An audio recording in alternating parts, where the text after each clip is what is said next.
Can they demand that the state send somebody else? Well, they're saying that it's their long tradition since 18 whatever, and I say that the long tradition just might have come to an end right now. Yeah, we used to have a tradition, Dominic, where the tallest guy always won the presidential election, but it wasn't important when Nixon beat McGovern. If you're the traditions are traditions, are they laws?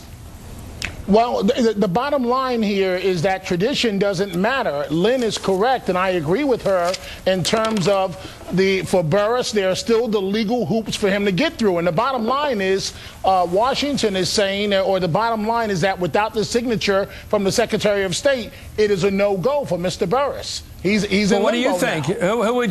Why is that the case if the state of Illinois Supreme Court says the signature is not required? Well, Washington Democrats, obviously, Chris, not wanting to be seen as beating up on an African-American, they are passing the buck as of right now back to the state. And the bottom line is he needs this signature. And without it, he's going to be in trouble. And there's also the issue of the cast that's been shadowed over him. He may end up being a U.S. Senator, but right now it's still very much up in the air.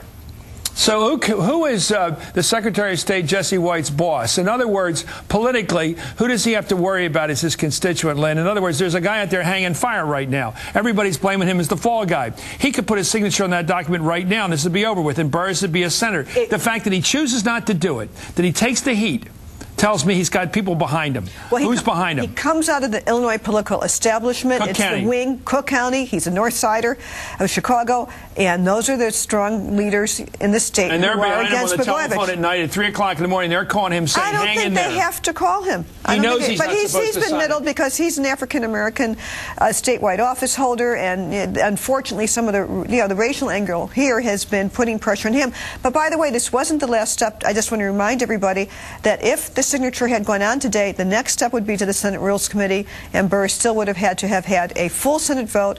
It's an amendable proposition, but it meant it would have been 3/5, so he needed Republicans. Continues. We'll be back with Dominic.